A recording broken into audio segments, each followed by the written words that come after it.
The following lesson is linked to Learning Outcome 4, Language. It addresses the assessment standard that requires learners to use structurally sound sentences in a meaningful and functional manner. Learners should be able to use a range of figurative language such as idiom, idiomatic expressions, and proverbs with developing appropriateness. This lesson also addresses Learning Outcome 2, Reading and Viewing. It addresses the assessment standard that requires learners to explore and explain key features of texts and how they contribute to meaning.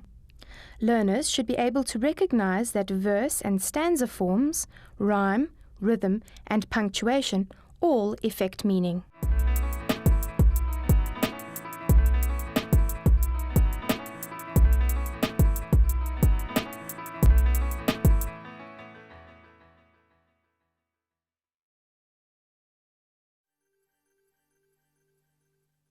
Hi, I'm Charlotte. In this series of lessons, we've examined the difference between figurative language and literal language.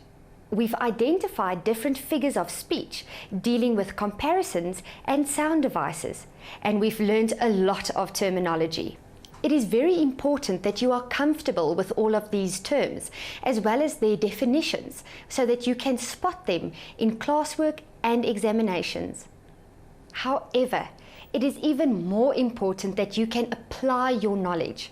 This means that you must not only be able to identify figures of speech, but you must be able to interpret them and decide whether they were used effectively in the context.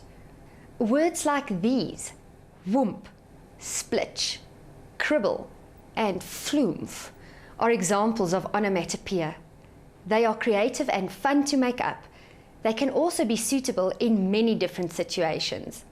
If you can use figurative language that makes your reader or listener think more carefully about what is being said, your creative writing and speeches will be more effective.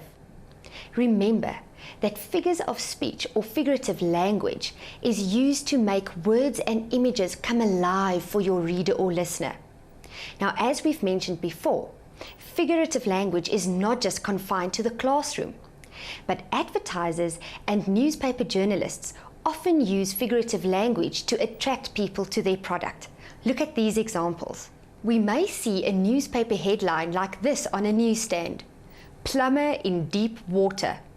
This does not necessarily mean that the plumber is about to drown. It could just as easily have the figurative meaning that he is in a lot of trouble for some reason. Remember that you must always look at the context in which the words were used to determine whether it was meant to be interpreted figuratively or not. Our aim with these lessons is to build your knowledge of figurative language bit by bit, like you would a wall. Eventually, all will be in place and you will have a thorough understanding of figurative language. Now, wasn't that a good example of a simile? Now, to consolidate what we have learned so far, let's look at a few examples. Tusk Trouble is the title of a book by Jane Clark and Cecilia Johansson. Was there a figure of speech used in these words? Can you identify it? Congratulations if you've identified it as an example of alliteration. The harsh T sound has been repeated in Tusk Trouble. I think it makes it a catchy title. Now let's look at another example of a book title. Through the Heart of the Jungle by Jonathan Emmett. Has figurative language been used here, or should we take this title literally? If you think about it, it should be obvious that no jungle has a heart, but human beings do.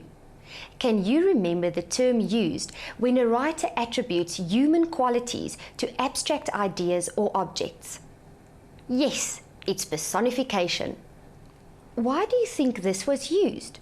Well, it conjures up a very strong image. We get the sense that the author has traveled all the way to the core of the jungle. Remember that figurative language permeates our everyday lives. Now let's look at an example of an advertisement that utilizes figurative language. This advert is part of the Drive Alive campaign. Look carefully at the headline of the advertisement. Getting smashed tonight? This headline could be interpreted in two ways. Getting smashed tonight could mean either a person getting drunk or a person being involved in a car crash. Again, it is important to examine the words in the context in which it was used. This is a campaign to try and discourage people from getting drunk and then driving. So we can see that the advertisers meant this line to carry both the literal and the figurative meaning. They are trying to say that if you are going to get drunk and then drive, it is more than likely that you will be involved in a car accident. The slogan says, "Drive alive, say no way." If you listen to these words, you will notice that certain sounds have been repeated. The long I sound in drive and alive, as well as the long A sound in say and way. If you have been paying close attention to our lesson so far, you will know that we are dealing here with a figure of speech that is a sound device. Because it is a vowel sound that is being repeated, it is assonance. Because both the vowel sounds are long, it forces us to say the words slowly. Drive alive, say no way. By slowing down the pace of the slogan, the assonance is used to compel the reader to think carefully about the message.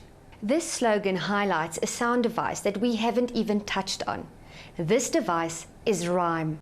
Rhyme is used when two or more words have a similar sound. We distinguish between two different types of rhyme, depending on where in the sentence the rhyme occurs. External rhyme is rhyme that occurs at the end of a line, and internal rhyme occurs within a line. We are exposed to rhyme from a very young age. I'm sure you all remember Humpty Dumpty falling off his wall. And what about this example? Ring a rosy, the cock full of posies. A tea, we all fall down. It is quite easy to spot the rhyming words here. Clearly, rosies rhyme with posies and all with fall. Rosies and posies is an example of external rhyme as they fall at the end of two lines, while all and fall is an example of internal rhyme as they appear in the middle of a line. Before we go, here is an interesting bit of trivia for you. There is no word in the English language that rhymes with orange. It is important to remember that all figures of speech should be used for a purpose. Figures of speech doesn't just happen. The writer intended it to be there. Now, I hope you have enjoyed this lesson, and I look forward to seeing you again in our next lessons on figurative language. Bye-bye.